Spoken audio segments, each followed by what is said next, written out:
Hello, my name is Georgi Petrov, and today I'm going to talk about the paid social playbook I use to scale past 100K, 1 million, and even 10 million months on Meta and TikTok. I've personally managed over 58 million in ad spend across these platforms. Those results didn't come from looking at some stats and only strategizing, but they came from getting into the accounts and really running ads, right? They come from a repeatable system that changes as your revenue change, as business changes. In this session, I will break down that system step by step so you can apply it immediately. And if you are running ads and feel stuck right now, unstable or capped, this will show you why and most importantly, how to fix it. So what you will learn in this presentation, in this masterclass, attribution reality after iOS 14, I will show you how I connect ads to real revenue using platforms data plus tools like no-fluff without chasing fake precision. When people talk about attribution after iOS 14, most of the conversation is emotional, frustration, confusion. And the reality is much simpler when you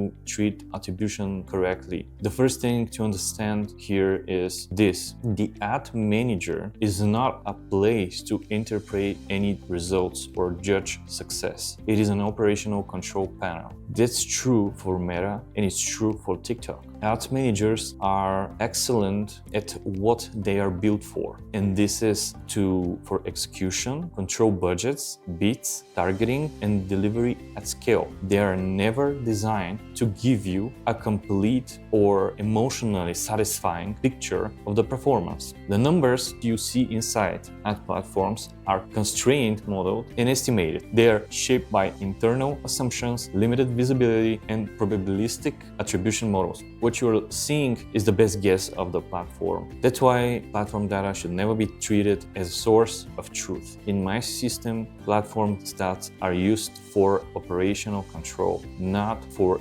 judgment. This distinction alone changes everything. When people use platform ROAS as their primary success metric, they became emotionally attached to short-term fluctuations. Ads get defended, decisions get rushed, ads are killed early because a number dipped in the ad account. And this is one of the most common mistakes I see post iOS 14, and a lot of our clients actually do that. The second mistake is optimizing towards last click only. That approach systematically undervalues upper funnel. So basically, you are no way to know the exact numbers. In a disciplined system, analysis happens outside the ad platform. For me, that's no-fluff is the source of truth. When platform data and no-fluff disagree, no-fluff usually wins. No-fluff allows me to evaluate performance consistently across channels, campaigns, and time. It gives me a stable reference point that it is not dependent on any single platform's assumptions or reporting limitations. Independent tracking captures outcomes that platforms are structurally unable to see. Now, no system is perfect, right? Attribution will never be 100% accurate. That's a reality you have to accept. If you want scale, you need to accept that. What matters more than theoretical, a reliable source of truth allows performance to be compared meaningfully. It removes some emotion from decision making. It allows changes to be made deliberately, not reactively. Once decisions are made, a ads manager receives instructions, not authority. Budgets are adjusted, bids are modified, creatives are scaled